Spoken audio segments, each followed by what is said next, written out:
mediators or intermediaries. They act as mediators or intermediaries in providing these services. Now, in the last class, we have learned that the financial services are basically classified into two aspects.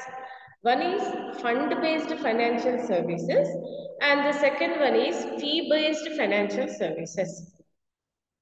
We have also learned what is the basic difference between these two.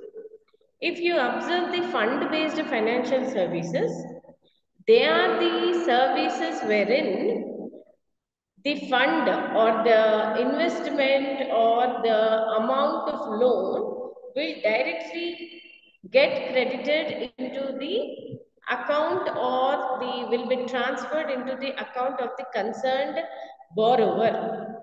That means where you are rendering the financial services exactly in the form of credit by transferring amount to their account, you call it as fund-based financial services.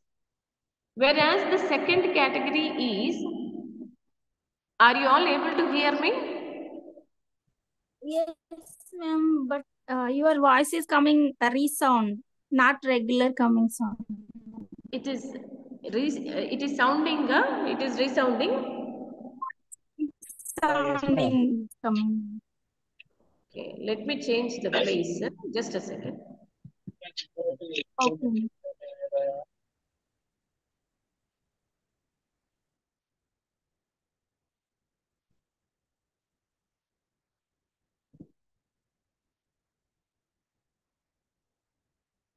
Now, is it okay now?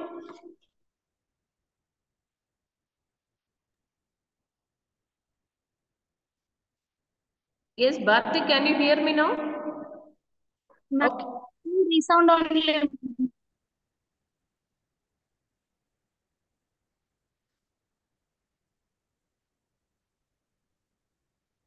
Okay.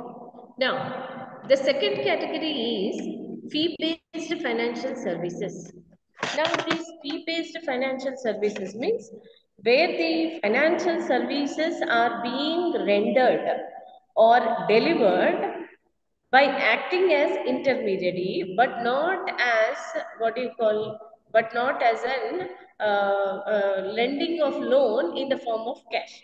In first case, what happens is when a loan is being lent to the borrower, amount will be directly transferred from from the bank or the institution to the borrower's account. That means you are helping the investor in the form of cash by rendering the services or by lending the loan in the form of cash.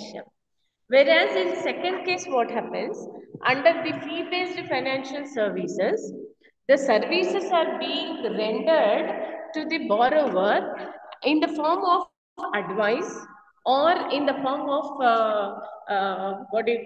any other services like counseling, giving advice, but not by transferring the account into his but not by transferring the money into his account. That means there is no financial support extended under fee-based financial services. You are not going to credit the money, neither you are going to give or disburse the loan amount to the borrower's account. What is that you are going to do is, the institutions or the banks that are engaged in fee-based financial services, they act as intermediaries. That means middlemen. They simply act as middlemen. Whatever the background support you require, that means whatever the support a borrower require in the form of paperwork, or in the form of getting approval for the financial services or financial assistance, all those intermediary or agent works they are going to do. Other than that, they don't involve in rendering of financial or credit support to the customers or borrowers. Such a kind of service which is rendered by the financial services or financial institutions like banks and other private institutions, Such kind of rendering of service, you call it as, we regard it as fee-based financial services. Now, these fee-based financial services are categorized into different types. Among them, the most traditional, oldest, and the familiar one is merchant banking system. Merchant banking system. Now, this merchant banking is not new to the market. It is not an evolving subject because it has its origin from the Dutch or Scottish period. That is when the Britishers, pre-independence itself, when the Britishers ruled our country, from then on, the concept of merchant banking has come into limelight. And this word merchant banking is actually originated from the countries Dutch and Scot. Later, it was developed and professionalized in the United Kingdoms and other Western countries like America, USA, and UK. Later, it has got propagated in many other countries also. And basically, what is this merchant banking stands for? What actually the meaning of merchant banking is? If we go into details of this merchant banking, this is the kind of business or the service rendered by banks and financial institutions throughout the world. That means the word merchant banking is very familiar throughout the world. And as I said, merchant bankers are those financial intermediaries. That means middlemen or agents who engage in rendering of various financial services to their clients or to their borrowers, but not in the form of cash. But it can be in the form of giving surety for the loans raised or giving credit syndication or supporting them with credit rating activities, supporting them with insurance services, or if any borrower need counseling on various financial aspects, or preparing of financial reports or feasibility reports on behalf of their clients. That means apart from giving, other than giving money, they render in providing of various services. Except giving loan, they provide all other financial support or all other services support which they require to take loan from a bank.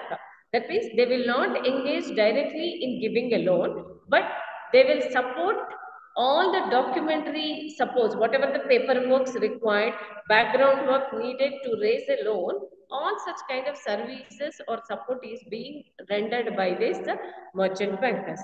So basically, merchant banker is the one who is engaged in providing of services other than giving money. Except giving loan or except giving financial assistance in the form of cash, they do all other all other service support that is required to raise a loan from a bank. అంటే bank loan ఇవ్వదు. Merchant banker will not give loan, but loan తీసుకోవడానికి whatever the background support they require, all that support is being extended by this merchant bankers. Now, let us understand what are the various functions that are being performed by a merchant banker. If we start up with, they act as corporate counselors. Corporate counselors. That means, suppose in an individual is going to has having a plan with to go for a startup company, to go for setting up a startup business. Now, this merchant bankers will give a counseling, a corporate counseling regarding how to choose the product for his business, how to forecast the demand for his business, how to, what are the things or the factors that have to be studied before starting up that new venture, what is the cost or estimated budget for that starting up that new venture, and what are the what do you call marketing strategies, how the advertisement should be given, what are the various promotional activities that have to be taken up to start up that business, and how to decide the price for the product, and how to go and approach the suppliers, how to give a quotation for the suppliers. All this background work will be supported by the merchant banker. It can be a startup company, or it can be an established company who wants to go for extension of their business activities or starting up their business activities in new business lines. For them, they are going to give some corporate counseling to all those investors. Second thing, project counseling. Project counseling is the second kind of function that is rendered by the merchant bankers.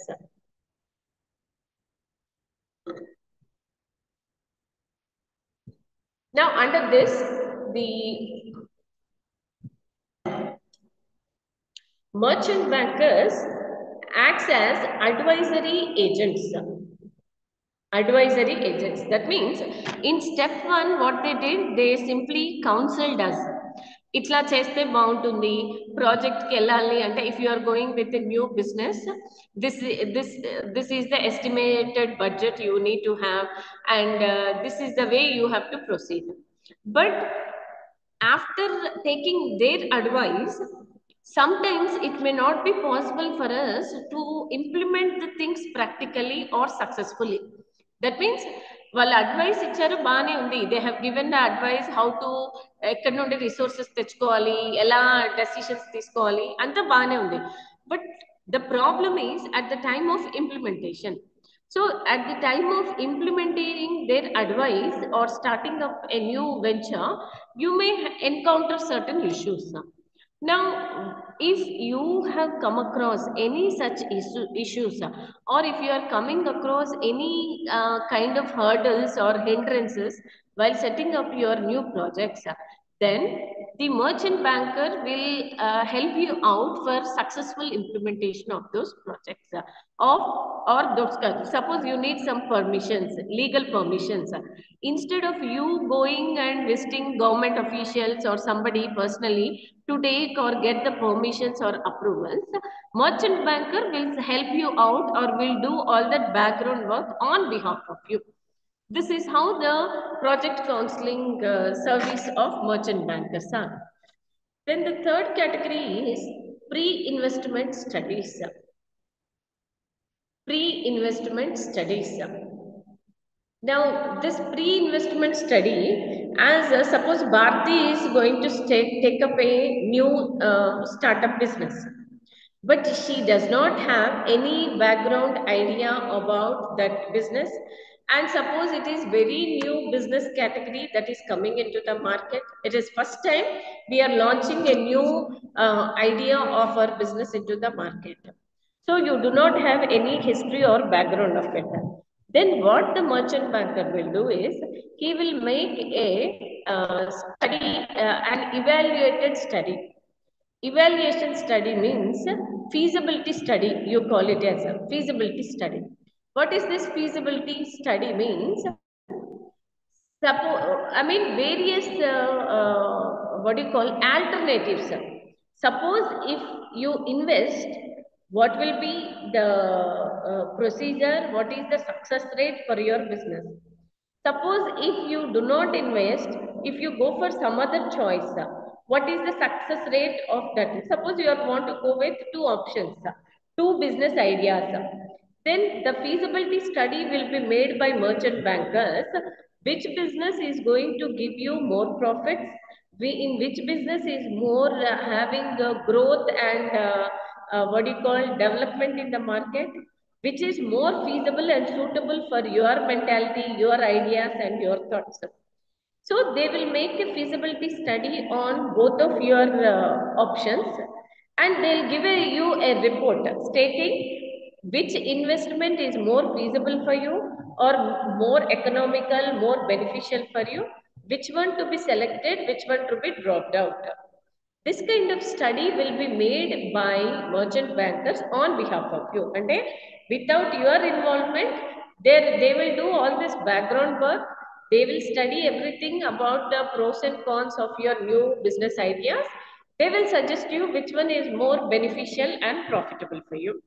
So basing on their advice or the suggestions or the feasibility report submitted, you can take a decision and you can move further on it. This is what you call it as pre-investment study. And the other one is loan syndication. This terminology already we have discussed in the fee-based financial services also. Sorry, fund-based financial services also. That is during while studying about venture capital. When somebody is when an individual or when a group of people want to start a new venture, new business, and the funds are you need the funds in a large amount, huge funds are required, where one single bank cannot invest or cannot come forward to give loan for that. Then what we do? We will take the support of loan syndication, where for a single project, multiple banks will come forward to lend the loan because the project is very costly one. It requires huge amount of funds and the returns are expected in long run. That means it takes time to recover the money on such funding. For that, one single bank cannot take the risk of funding your project. So what you will do? You will go for syndication of loan. That means approaching various banks to take a loan. Now, as an individual, it is difficult for you because you have to go around, roam around many banks, visit many banks, talk to them personally, talk to bank officials, very time consuming. They may or may not consider your request. You may or may not get the support of loan syndication if you go individually. Instead of that, if you assign this responsibility to merchant banker, as I said, merchant banker means it can be a bank or it can be an institution. Now, if we go as an individual, our things may not become successful because people may not believe us or trust us to give huge amount of loan. Instead of that, if a merchant banker, that means it can be a bank or it can be a financial institution, if they go and keep a proposal for syndication of loan, then many banks, many financial institutions may get attracted by the request they made, or out of help or out of concern or out of some economical or commercial benefit, they may give approval for acting as loan syndicators. That means if we work, we plan individually, our plans may not be successful. But if we take the support of a merchant banker and what do you call, they approach on behalf of us, they approach banks for syndication of loan, then definitely the project can be approved. This is also another function what the merchant banker is performing. Hope I am clear with everybody. You are following the class? Okay. Yes, ma'am. Yes, Bharti, any doubt? Ma'am, clear, ma'am. Okay. Now, the another one is portfolio management. This is another kind of service or the function rendered by merchant bankers. Portfolio management. This point also we covered in the last classes while studying about fund-based financial services, that mutual funds. While studying mutual funds, we learned that instead of keeping our entire money into one particular pool, if we divide them and keep our investment in more than one securities, so what happens? The risk in one can be foregone by the return from other security.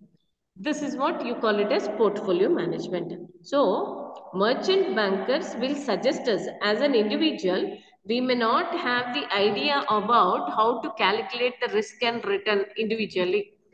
మన ఇన్వెస్ట్మెంట్స్కి మన సెక్యూరిటీస్కి risk and return calculate చేసుకోవడం మనకు రాదు. Then what can we do? We can take the support of merchant bankers. Merchant bankers will help us supporting and evaluating the risk and return on the portfolio management. They give suggestions, they give advice. Which is the most profitable securities, how to select the portfolio of securities, what is the right time of investment, how much are the returns can we expect, what are the risks of investing on that in that securities. All these details or advices we can take from the merchant bankers who act as portfolio managers. This is another benefit or the service that the merchant bankers are rendering. Then the next one is foreign currency financing. Foreign currency financing.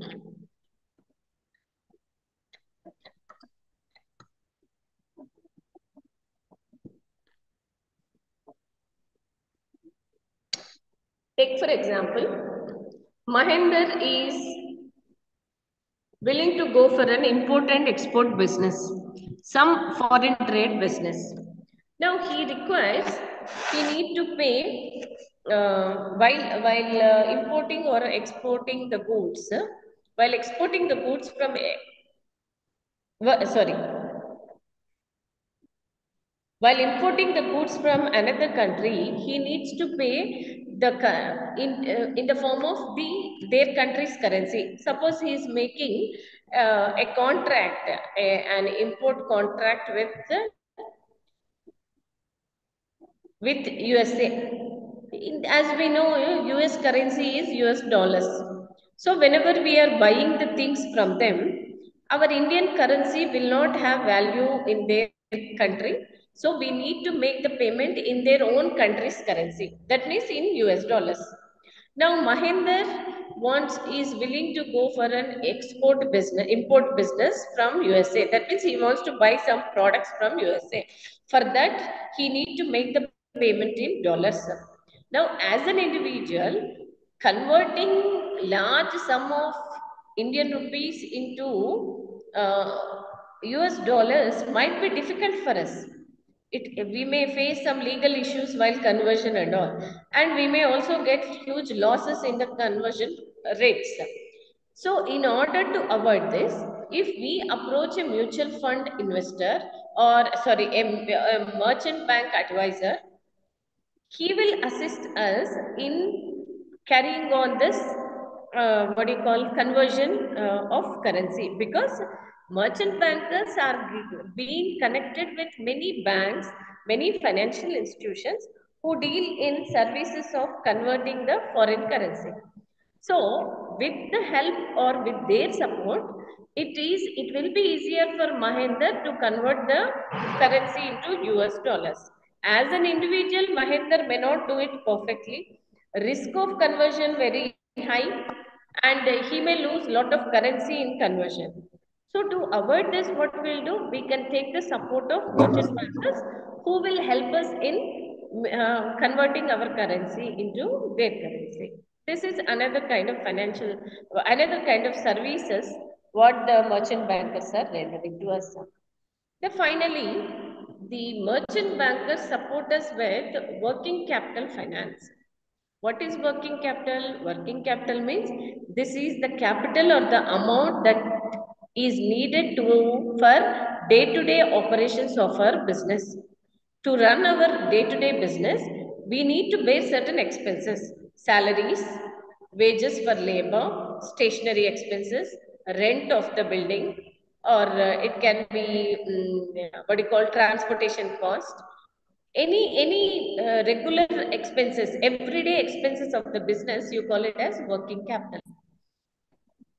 Now, merchant bankers undertake assessment of working capital requirements. That means suppose you want to take a loan for working capital requirements of the business. నీ business run చేయడానికి నీకు కొంచెం working capital అవసరం ఉంది.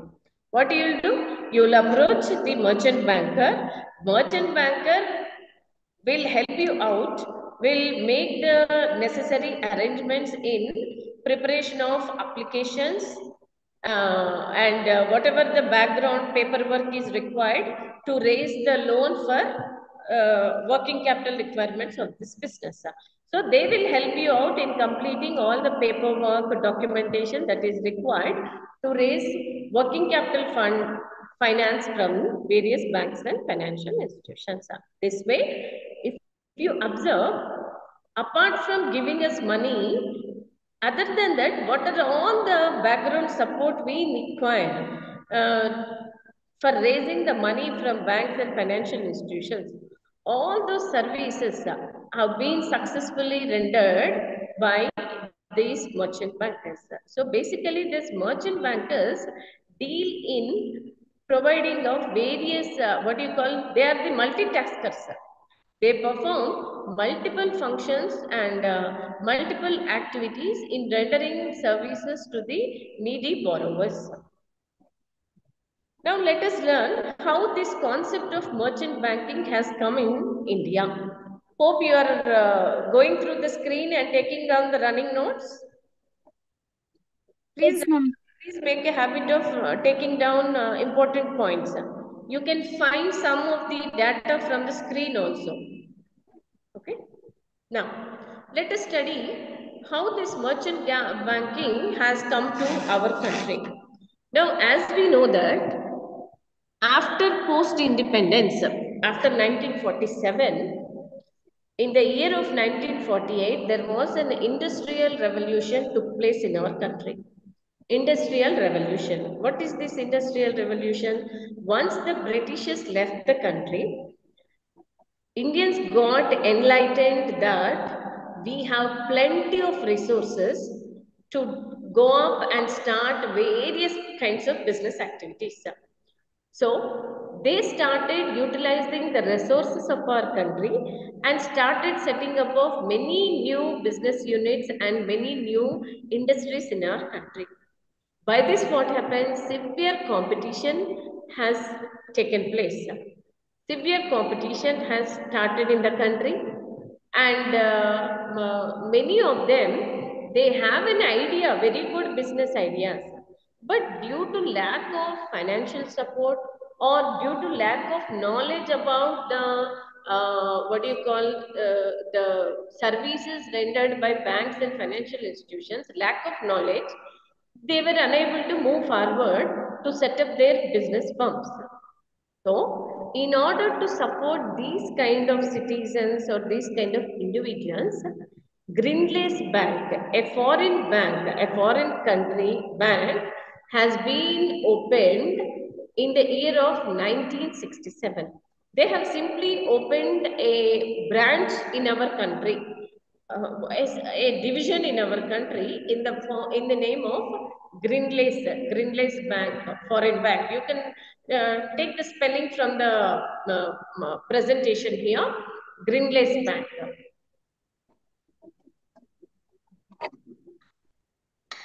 It is the first merchant bank which has been opened in our country in the year of 1967, later followed by Citibank in 1970.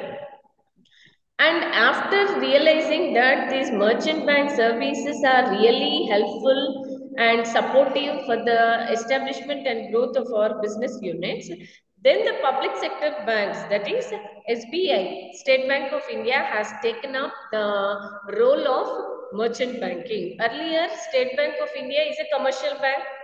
Its duty was only accepting the deposits and giving the loans. They did not involve in rendering of other financial services. But once they have gone through what you call, once they have studied the role of these merchant bankers, Citibank and all, by observing them, SBI has started taking up the charge as a merchant banker. From the year of 1972 till 1980, they owned many subsidiaries on the name of merchant bankers. They started rendering various types of financial services to their customers and needy borrowers. Later, after once the SBI has come into form into the market, Then other banks, other private and public sector banks like IDBI, IFCI, ICICI, and Canara Bank, Bank of India, they also started taking up the charge as merchant bankers. And now, if you observe, it is, I mean, what do you call? All the banks, majority of the banks, they are rendering the services as merchant bankers very actively. Now, do not be under an impression that merchant banker means a new setup, a new bank. No, merchant banker is a kind of service rendered by the existing commercial banks. All those banks which are already existing in the country, they will take up the charge as merchant bankers. They will render certain services like merchant bankers. But it does not mean that merchant banking does not mean that you will open a new bank or new branch on the name of merchant bankers. No, that's not the thing here. Please try to understand that merchant banking means they will not come into market on the name of merchant banking bank. No, they will not come like that because this is a kind of service which is rendered by banks. So all the banks which are already in the market, which are already established in the market, they will what do you call? They will take up the services of merchant bankers. They will be working as per the regulations and norms of Reserve Bank of India and SEBI, Securities Exchange Board of India.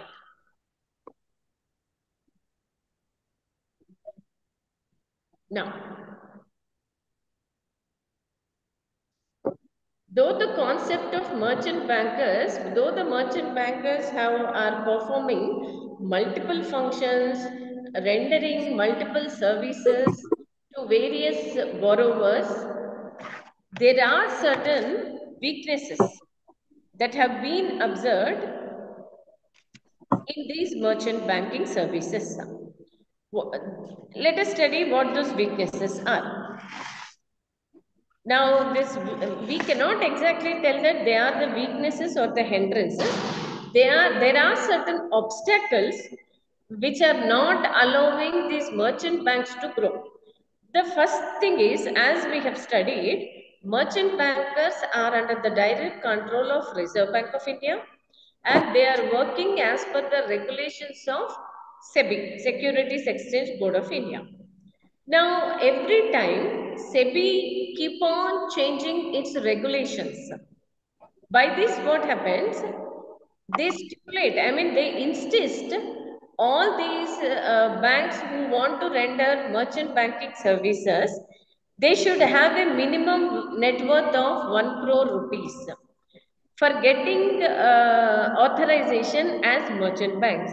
Take for example, if Canara Bank want to render merchant banking services, then it has to keep an application to SEBI stating that they are interested to go for merchant banking activities.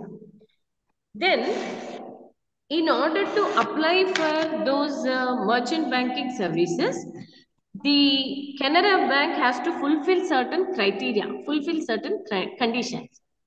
The first among them is, as per SEBI regulations, every commercial bank, whoever is interested to render or provide merchant banking services to their customers, they should maintain a minimum net worth of 1 crore rupees. What is this net worth? Net worth is a combination of your capital and assets. All your net worth means your capital and the assets. What do you call? Sorry. It is a combination of all your capitals and the loans, whatever you have. So it should have a minimum net worth of rupees 1 crore. And if any commercial bank is below the net worth of 1 crore rupees, it is difficult for them to get the approval as merchant bankers. This is the first criteria to be fulfilled by the commercial bank to get authorization to act as merchant bank. Now, another issues what they encounter is there is high non-cooperation from various companies and what do you call various companies at the time of allotment of securities and refund of application money.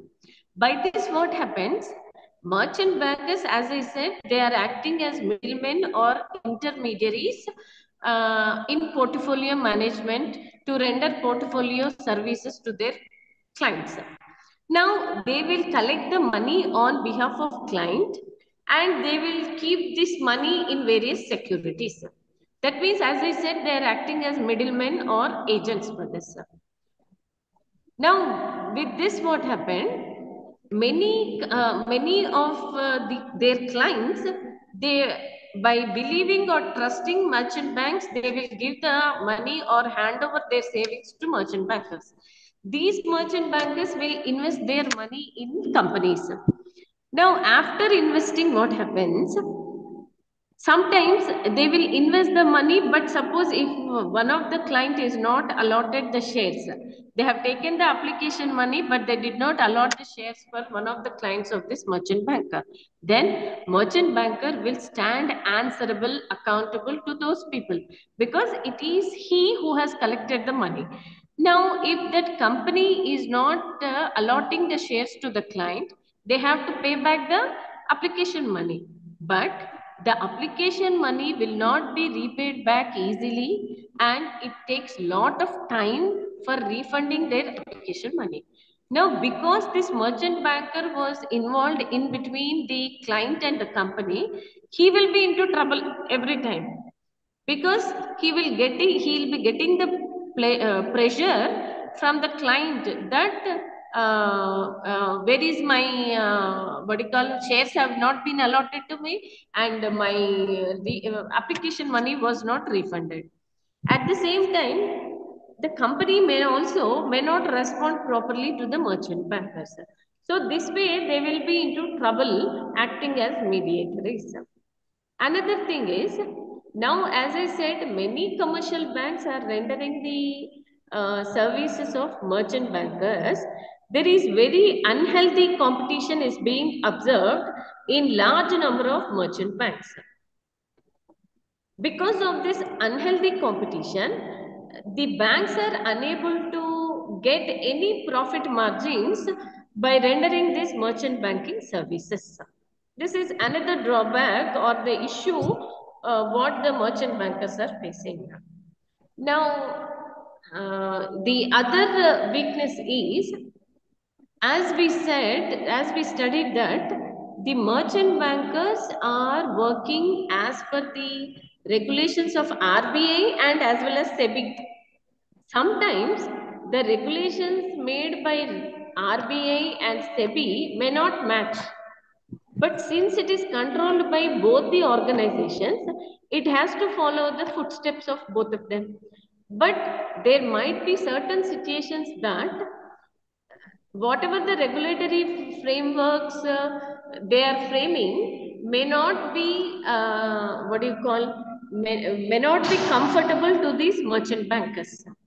In that case also, they may encounter certain issues while implementing their merchant banking services due to the pressure or regulations of RBI and SEBI. So this is what the practical application of merchant banking is failing in the market. Many times they state that we are here to support our clients. But while implementing their services, because they are the middlemen, intermediaries between the companies and the client, many a times their good turns bad. That means many a times they are falling into an answerable situations to both clients as well as the companies. So that way, this has become a what do you call a very uncomfortable and what do you call an issue for many of these merchant bankers here. Okay.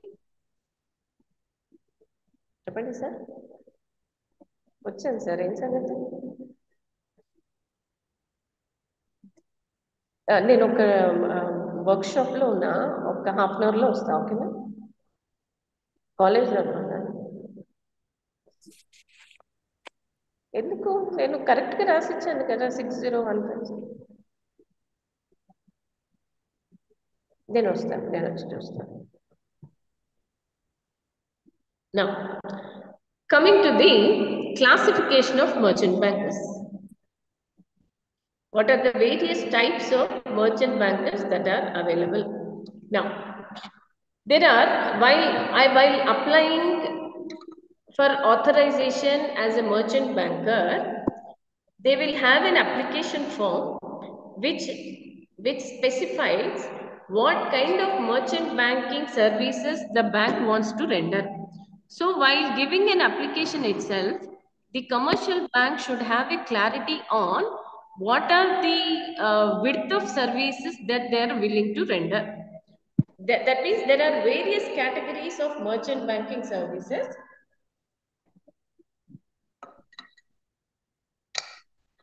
And it is the duty of the commercial bank to take care into which kind of bracket they actually want to stand. Suppose category 1 merchant banker. These merchant bankers can act as issue manager, advisor, consultant, underwriter, and portfolio manager. That means category 1 manager will be rendering all sort of financial services and assistance as a merchant banker. There are no exemptions to him. He can advise, he can take up the issues related to their business. He can be a good consultant for them, regular consultant, and he can be an underwriter. Underwriter means giving guarantee. He stands as surety while taking the loans. On behalf of client, he gives the surety to the bank. They give that surety to the bank. He can also act as a portfolio manager. He can suggest them which securities are more profitable, how to select a portfolio, which return, how to assess the risk and return of their portfolios. On all these works they can do. That is category 1 merchant banker. Now another one we have is category 2 merchant bankers.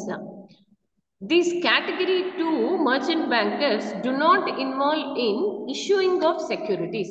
Issue manager of their own, but can act as co-manager. That means they do not deal in the activity of issue of securities.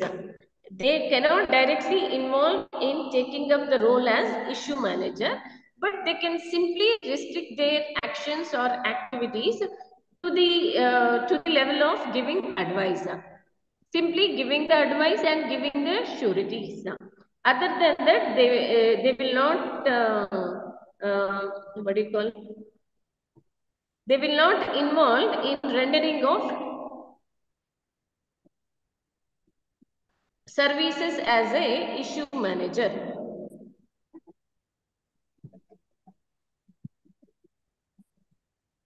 Third category is category 3 merchant bankers. They are allowed to act as an underwriters and advisors and consultants only. They neither take up any issue management or nor go for what you call portfolio management. That means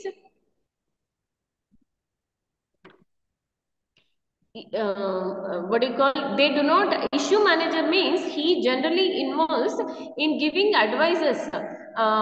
Suppose if you have gone for an investment advice, I want to invest my money in so and so securities or want to start a new project, then the issue manager will do a quick process of identifying and addressing what are the problems that may occur with that new business.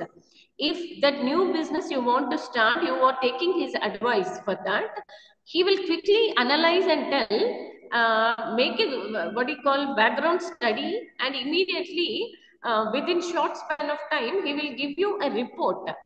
What are the problems that you are going to encounter by investing your money in those new projects?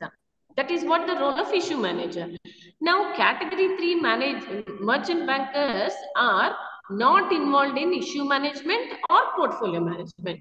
They simply stand as advisors or surety givers. That is the restriction to their work. Then the last one is category 4 merchant bankers. These merchant bankers, they don't underwrite the loans. That means they do not involve in giving surety or guarantee. Their only work is advisory work. Any financial advice you need, you approach them, they will give that advice to you. So like this, there are 4 different categories of services, of categories of merchant bankers. And basing upon the capacity of the commercial bank, they can choose or they can apply to SEBI into which category of merchant banking services they want to fall for. 1, 2, 3 or 4. This is how the classification of merchant bankers is. There.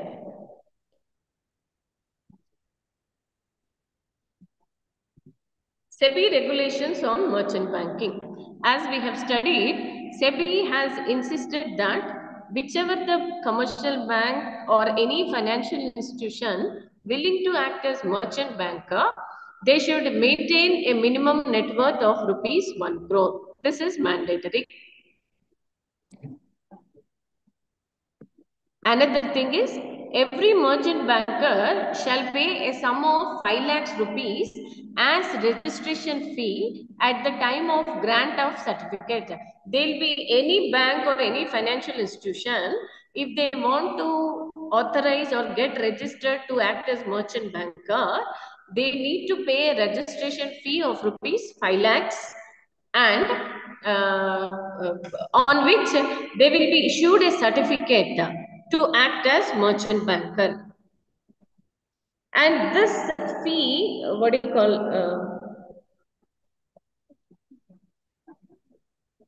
this fee has to be paid by the merchant banker within 15 days of application. Once they fill up the application, submit the application to the SEBI, SEBI will give them a time period of 2 weeks, that is 15 days, for payment of what do you call, registration fee.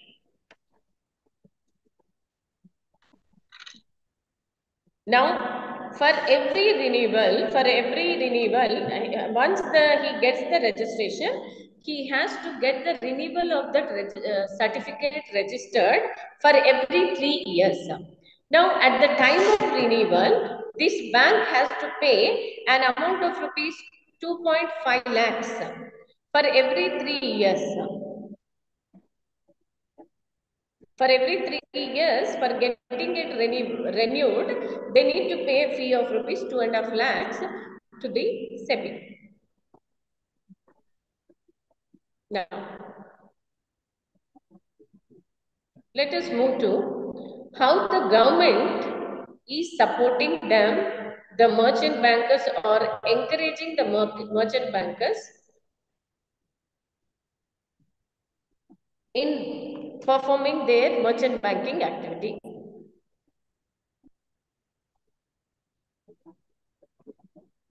Now, the government has issued certain guidelines to see to it that these merchant bankers are really experts, or they really stand good in rendering this financial advice, because by believing the words of merchant bankers, majority of clients are going to take the decision for investments in business and securities.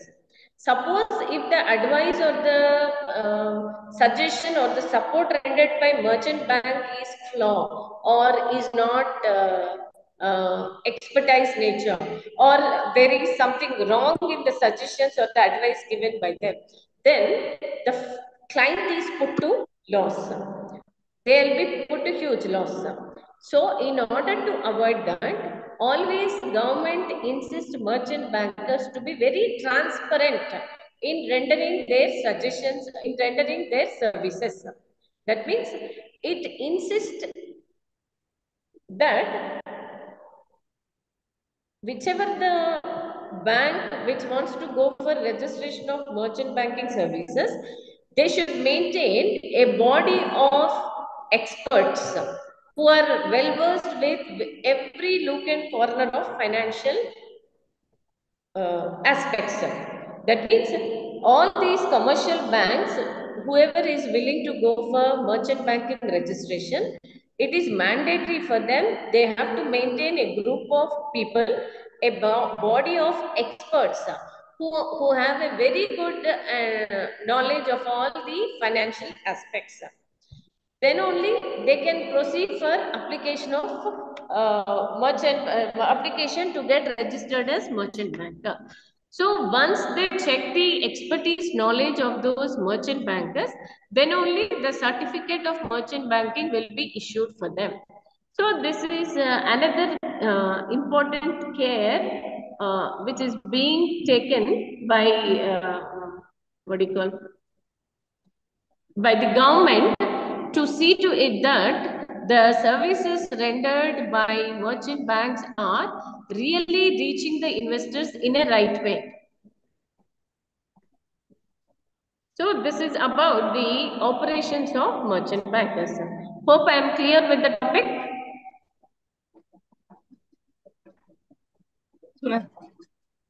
Okay. This is the first category of fee-based financial services of merchant banking.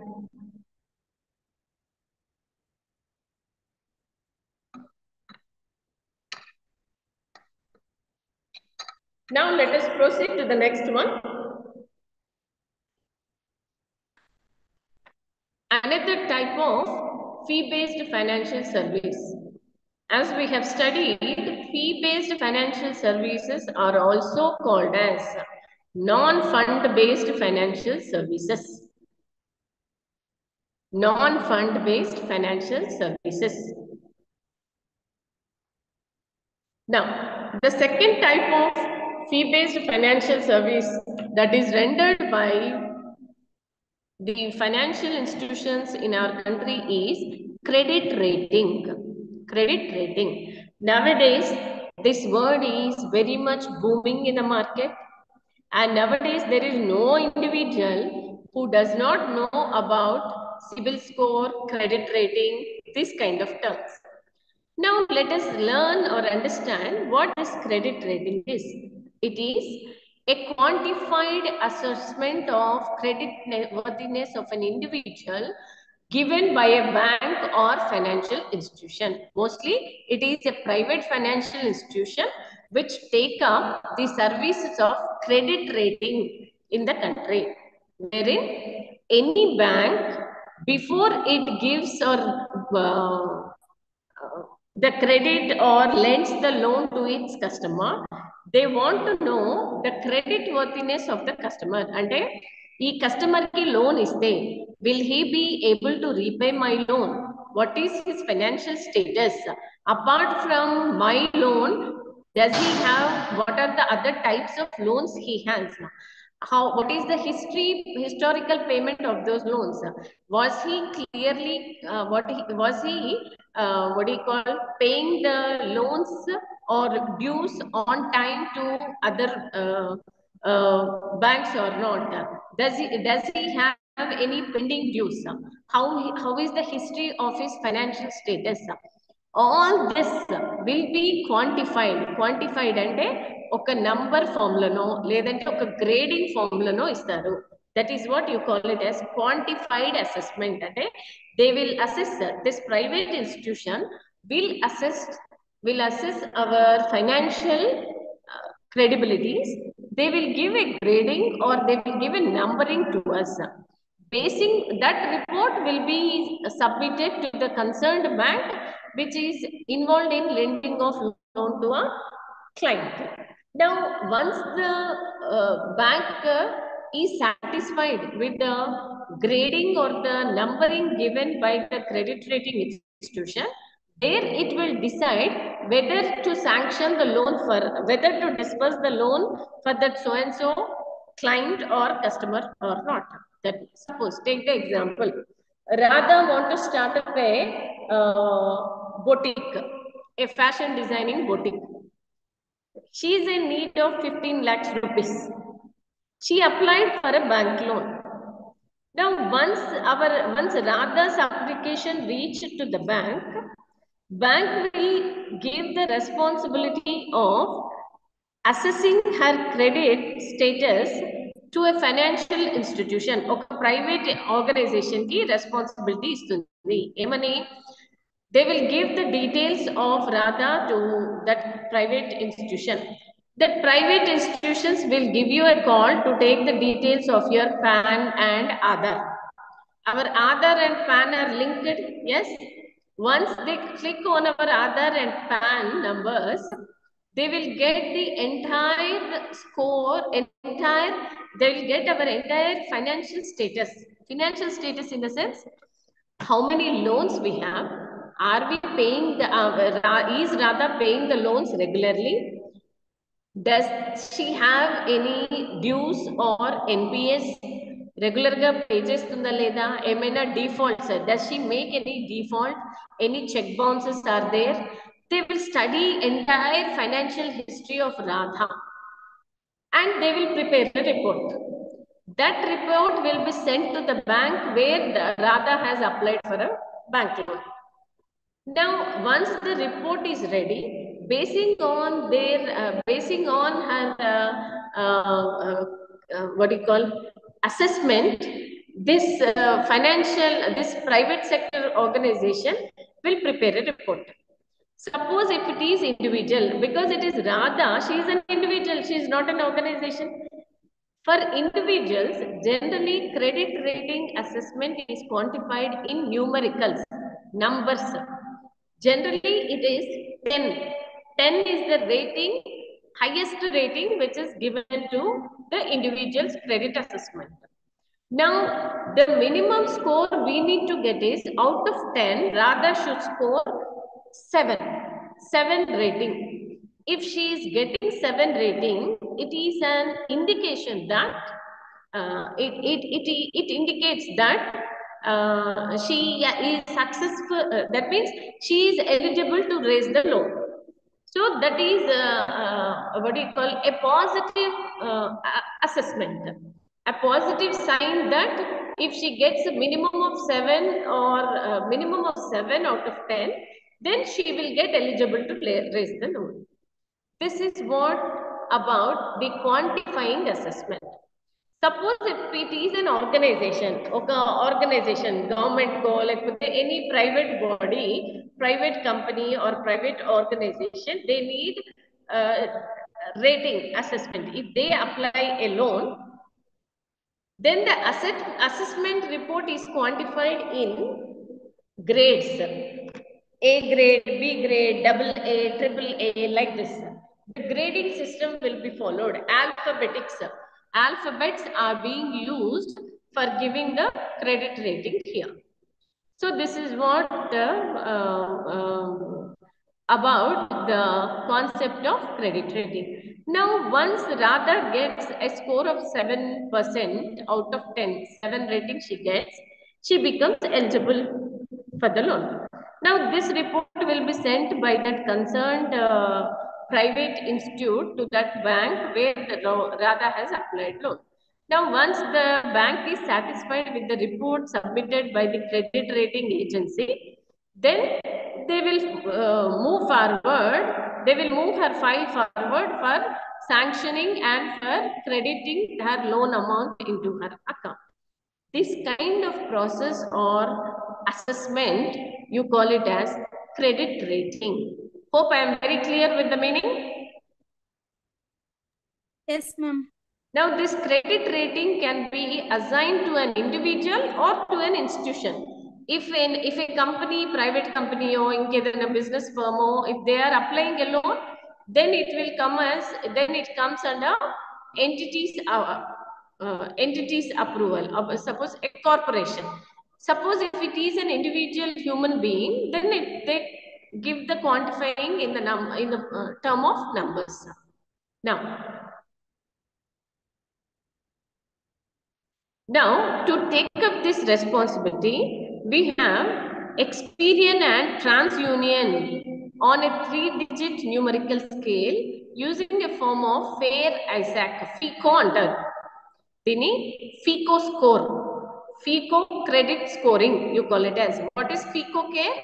FICO credit scoring, that is fair Isaac credit scoring. Please take down points of this. Make a running note of this, that Yes. the credit assessment is generally given on a 3-digit commercial numerical scale. Okay. Using a form of fair Isaac, FICO credit scoring. Now, there are many private firms which are coming forward to take up the role of credit rating agencies. We regularly, familiarly hear the names of TransUnion is the very one which deals in getting the credit scoring, then followed by Standard and Poor's, S&P we call, Moody's we have, Fitch we have.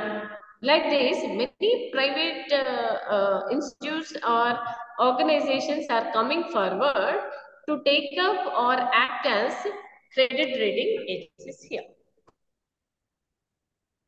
Now on the slide, you can see what is the definition of credit rating. Credit rating.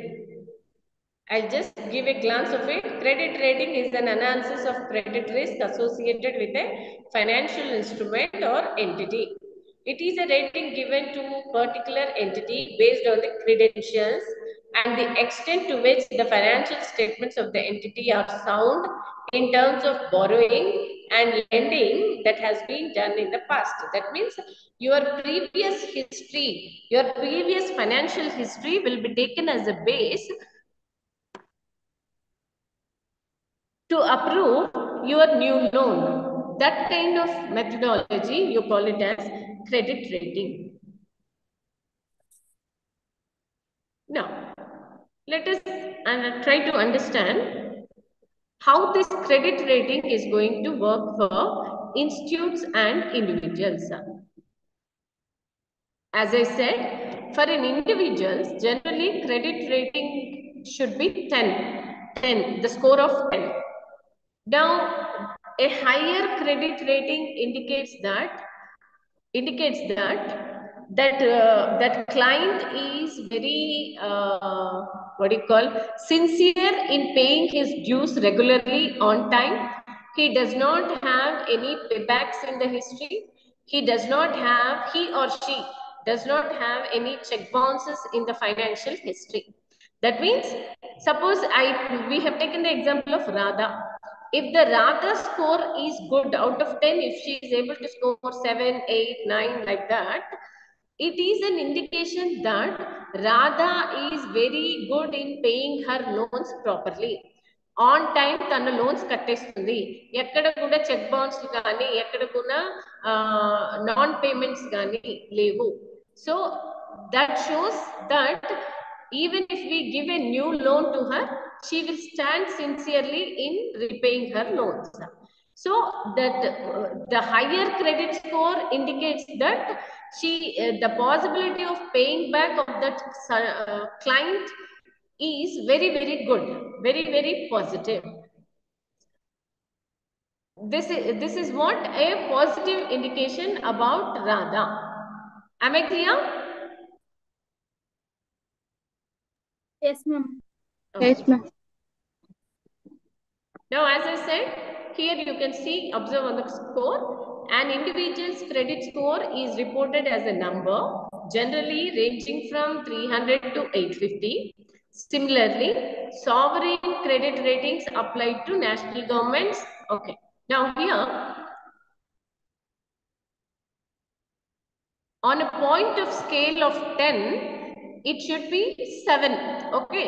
Suppose if they are ranging it in hundreds, generally out of 1000, the score should be 700. But of course, since the data here is ranging from 300 to 850, reported as 300 to 850, the 300 indicates that the credit score of Radha is very, very poor. అంటే చాలా check బౌన్స్లు లేకపోతే రెగ్యులర్గా ఈఎంఐలు కట్టకపోవడాలు చాలా financial loop holes ఉన్నాయి కాబట్టి that credit score is very, very poor. But as I said, if it is 700 and above 700 on a 1000 rating scale, then it is a positive indication. Similarly, governments, suppose if they want to go for metro project and all, metro project construct cheyalana, lekapothe edaina infrastructure activity take up cheyalana, they require crores of amount. Now, government does not have crores of amount with them. What they'll do? They'll go approach the banks for taking the loan. State government avvachu, central government avvachu.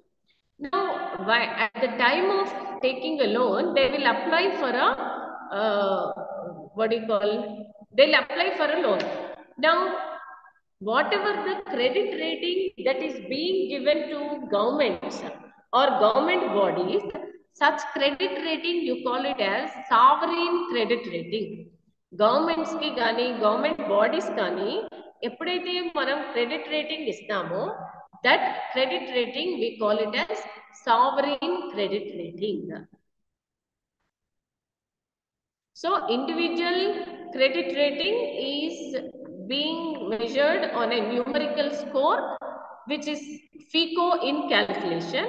Whereas for government bodies and all, we generally, government bodies and private companies, we take the letter-based system, not the numericals, but the alphabets we will take. And whatever the credit scoring which is that we give for that the banks or the credit rating agency gives for government, that you call it as sovereign credit rating here. Now, let us learn what are the functions and importance of credit rating. Now, at the time of giving the credit score, as we know, this TransUnion avvachu, FICO lending avvachu, S&P, Moody's, whoever it is, they're all private credit rating agencies. Now, they do not come into face-to-face contact with us. They do not have any direct contact with the client. All they have is only our report. They doesn't know who is Radha, they doesn't know who is Bharati, they doesn't know who is Pramoda. Okay. All they have is only the documents and our bank details. Our Aadhaar and PAN will give complete report of our financial status. So, whenever they are giving the rating to us, it is purely unbiased nature. Vallu manaku telidu, they are not in direct contact with us. So, there is no question of manipulating the ratings here. So, whatever the report that is being given by them is totally unbiased nature.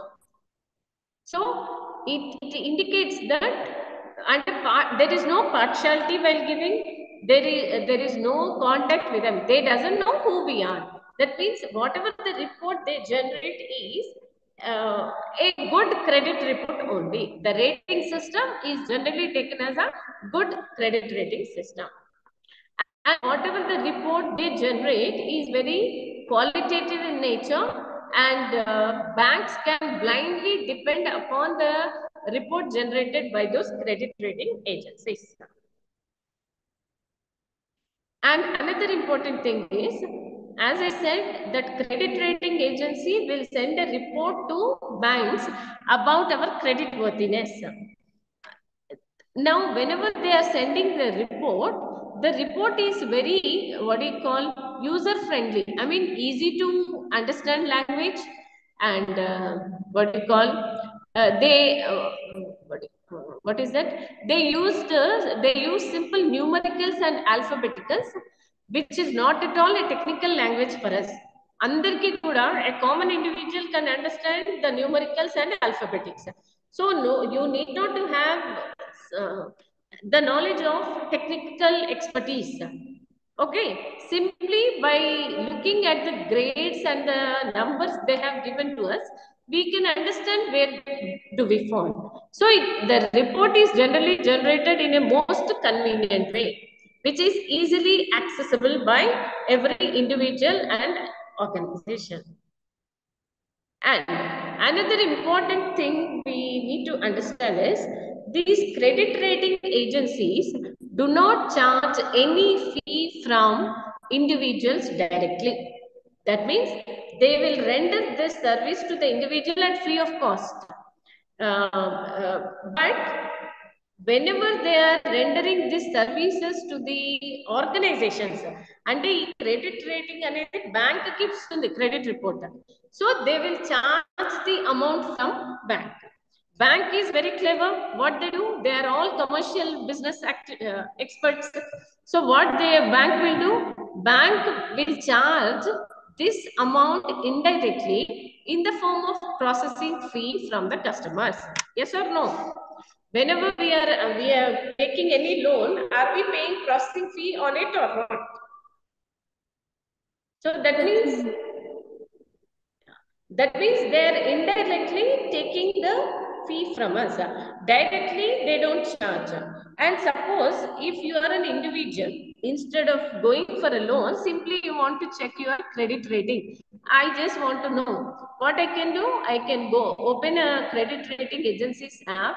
I can fill all my details in that app. You will get the score. So that score, they will not charge anything. They will render this service for at free of cost. Or sometimes, if any well-established firm is there, they may charge a nominal cost from individual. This kind of rendering of services, you call it as credit rating services. Am I clear? Yes, ma'am. Now, let us learn what are the various factors that are to be considered while rating an individual's creditworthiness. Or what are the factors that the bank should take into consideration while selecting the credit agency? ఎందుకంటే banks ఇచ్చే loans అన్ని కూడా it is based on credit report. If the report is not genuine or right, then it is the banker who will be at loss. So while selecting the credit rating agency for their bank, bank should see certain factors into study, should study or make a background study, and then go on for approaching the credit rating agencies. So on the slide, you can see what are the various factors that are to be considered by the bank while selecting the credit rating agents. One is issuer's ability to service its debts. Then market position of the company, quality of management, legal position of the instrument, regulatory environment. These are all the very common things. Whenever we are assigning or making contract with any new organization for some or the other kind of work, we check their history. How do they stand? Is that the credit rating agency is a reputed agency in the market? Since how long they are in the market? Whether how many clients do they have, what are the banks or financial institutions which are already dealing with these credit rating agencies, whether the reports given by those credit rating agencies are really trustworthy or not. All these factors we will check, the bank will check, and if once the bank is satisfied with all the he left her. He's calling her. Just I'll be there. So these various services we can, I mean, various factors banker has to study before rendering these services. Okay. Now let us understand what is the credit rating process.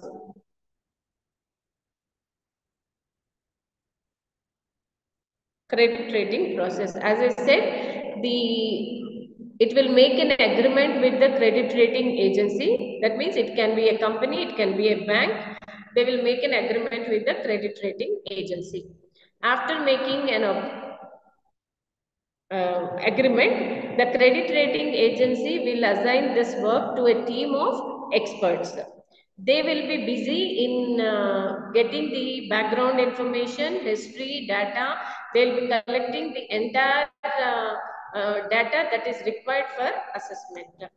After obtaining the information, after this third step is what they are doing. They are collecting the information through various sources by their personal survey, personal research, or through the documents, or through the what do you call the bills and the financial data of the customers. Then after, they will meet the concerned officials to get the clarity. These credit rating agencies simply, they don't depend upon the records and the data. Sometimes what they do to get more clarity on the documents, they may visit the clients directly, meet them, have a meeting with them, have a discussion with them. Then finally, once the data is collected, once the entire data or documents is in their hands, they will go for discussion about findings. They will try to sit with the team. They will clear all the queries or the doubts what they have. Later, what they do, they will conduct a meeting with the committee. What should be the rating to be given to that particular company or to that particular individual. Now, once the rating is finalized, it is informed to the public. That means the rating is being informed through email or through any public domain. They are going to publish this. The information will be given. Then the rating company publishes the rating through reports and the press. Whatever the grades or whatever the rating they got, the rating agency will publish it through media or through press in all the required publications. Later, they have to revise the rating. Whether the rating given is really apt or not, that rating will be revised. Then what happens? The issuer company will accept the rating and will monitor the things and will make the final payment to the concerned authorities. Okay. This is about today, and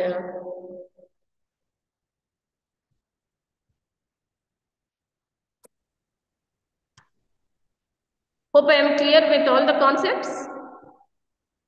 Merchant banking and credit rating. There are few more things to be learned under fee-based financial services that we will discuss or learn in the next class. Any queries in today's class? No, ma'am. Ma'am. Yes, tell me. Tomorrow is the last day, no, ma'am. Tell us important questions for exam pattern. Sure, definitely. I'll give you everything. Tomorrow's class, after completing the class, I'll give you all the details about the subject, the important questions, everything I'll give you. I'll also suggest you what are the readings you have to go. I'll share you my PPT also, don't worry. Okay? Okay, ma'am. Thank you so much, ma'am. Fine. Thank you. Thank you, everybody. Thank you, ma'am. Sorry? Thank you, ma'am. Okay, ma'am. Thank you so much.